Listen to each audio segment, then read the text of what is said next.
میخوایم رز عنکبوتی رو بدوزیم که یه رز بسیار ساده و در عین حال زیبا هست. میشه روی لباس ها، حتی لباس های بافتنی هم دوخت زد. من اصولش رو اینجا خدمتتون میگم. فرض کنید ما یه گلی حدوداً با این سایز میخوایم بدوزیم، در واقع تقریبا اندازه این دایره. میایم از مرکز دایره 5 تا خط رسم میکنیم که حتما زاویه بین این خط ها باید با هم مساوی باشه. از یه نخ و سوزن استفاده میکنیم با نخ همرنگ. منتها من الان میخوام گلم رو صورتی بدوزم و باید از نخ صورتی استفاده بکنم تا این دوختی که میزنم بعدا پیدا نباشه، ولی چون میخوام توی فیلم شما قشنگ متوجه بشید خودم از نخ مشکی استفاده میکنم. این 5 تا خطی که کشیدیم رو میدوزیم، یعنی از یکی از این نقاط سوزن رو خارج بکنیم. این نخ باید حتما نخ محکمی باشه. اگر به استحکام نختون شک دارید دولاش کنید. بعد توی این نقطه سوزن رو وارد پارچه میکنم. ما تقریبا 1-2 میلیمتر وسط این دایره رو میخوایم یه گره فرانسوی بزنیم و باهاش کار نداریم. پس اشکال نداره 1-2 میلیمتر قبل از مرکز دایره هم دوختم رو تمام کنم. دوباره بعدی اینجا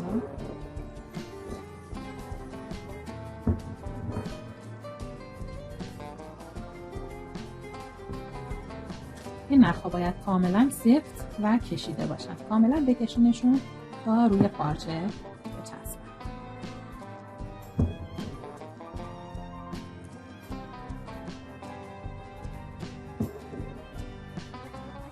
گلی که میدوزیم اندازش باید متناسب با روبانمون باشه. الان من میخوام از روبان 1 سانتی استفاده بکنم و 13 میل. تقریبا شعاع این دایره‌ام به همون اندازه روبان هست. گل‌های ریزتر رو با روبان‌های ریزتر و با عرض کمتر باید دوخت بزنیم. بعد این نخ رو کاملا پشت کار محکم میکنیم که گره میزنیم که اینا اصلا شل نشن. خب چون سطح کار رو با روبان پر میکنیم، این دوخت‌ها اینطوری اشکال نداره. برای اینکه محکم باشه گره با یک کوک اینجا گره زدم و نخ رو تمام کردم. حالا روبانم رو وارد سوزن میکنیم و از وسط این دایره خارجش میکنیم.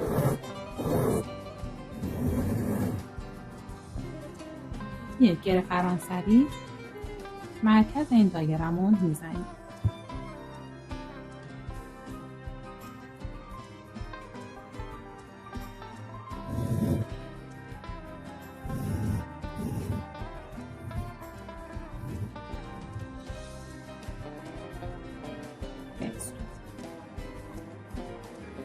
از کنار این گره فرانسوی سوزن از پارچه خارج میکنیم کنار یکی از این خط ها، مثلا اینجا، و ادامه دوختمون تمامش روی سطح پارچه هست و دیگه سوزن رو وارد پارچه نمی کنیم. به چه صورت؟ از یک طرف، حالا چپ یا راست شروع کنید، یعنی ساعت گرد یا خلاف جهت ساعت شروع کنید. سوزن رو از زیر یکی از این نخ‌ها رد می‌کنید. بعدی از روش رد می‌کنید. بعدی از زیرش رد می‌کنید و همینطور یکی زیر و یکی از رو این روبان رو رد می‌کنید. اوایل کار وسط این دایره خوب روبانمون رو می‌کشین. حتی اگر دوست داشتین می‌تونین لوله بکنین و این دوخت رو انجام بدین. اینجا زیر بوده، دوباره اینجا رو.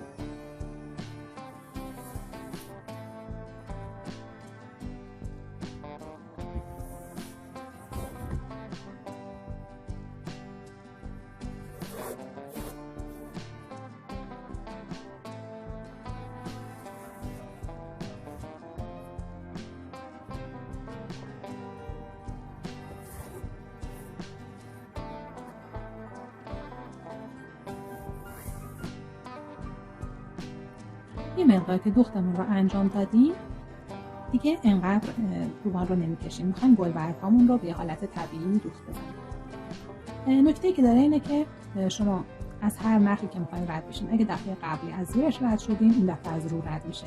اینم نکته‌ای برای اینکه اشتباه نکنین این یک در میان. خب الان من میخوام از روی این نخ رد بشم و از زیر این یکی ردش میکنم. قبل از اینکه کامل بکشمش این نکته رو دقت بکنید، میخوام یه تاب داشته باشه این روبانم، یعنی اینجا اگر که ساتنش به طرف بالا هست یه تابش میدم، این دفعه پشت روبان باشه. بعد یه مقداریمو میکشم، خیلی نمیکشم. دوباره اینجا باید از روی این نخ رد بشم، از زیر این یکی. اینجا پشت روبان بوده، پس طرف مقابل باید رو باشه. اگر نخ دوخت خطای اولیه‌مون همرنگ روبان باشه یا اصلا پیدا نیست. الان هم بالاخره روبانا میاد روش و ممکنه پیدا نباشه. این نکته گفتم برای اینکه یه تاب بهش بدین باعث میشه که گل‌هاتون طبیعی تر باشه. بعضی از روز عنکبوتی‌هایی که می‌بینید کاملا این دوخت‌ها روی همدیگه خوابیدن، این به نظرم خیلی طبیعی نیست. خودتون با سر سوزن میتونید این دوخت‌ها رو حالت بدین.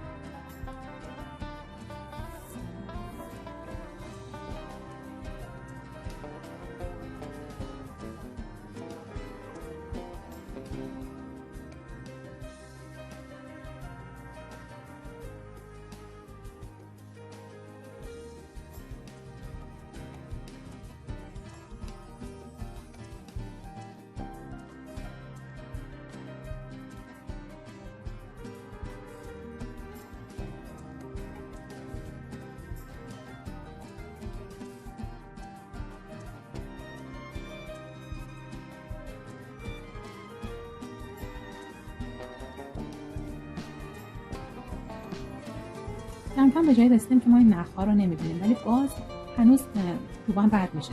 خیلی متراکم‌تر بدوزیم که اصلا حتی اگر کنار بزنیم هم نخ رو نبینیم.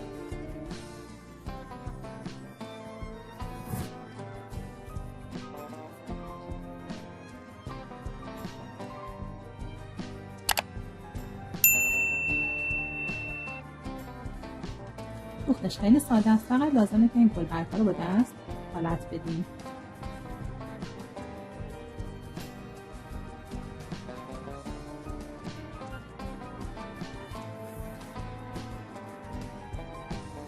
این قسمت که روبان داره از زیر نخ میاد بیرون، اگه حالت کاسه‌ای داشته باشه گلبرگمون بهتر میشه و با سوزن به حالتی که میخواین نگهش دارین، بعد اون طرف رو بکشین. دیگه میتونیم کم کم دوخت گل رو تمام کنیم. فقط دقت کنید که آخرش حالت دایره داشته باشه و کج نباشه.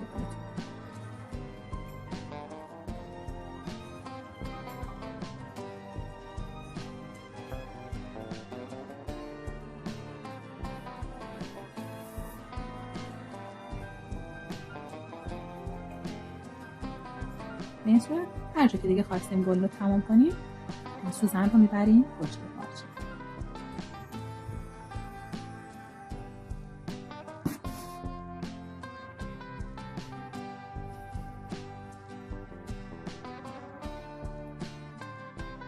این گل رو میتونید با روبان‌های 2 میل تا 2 سانتی نیم هم بدوزین و گل‌های با سایزهای مختلفی رو بهتون میده.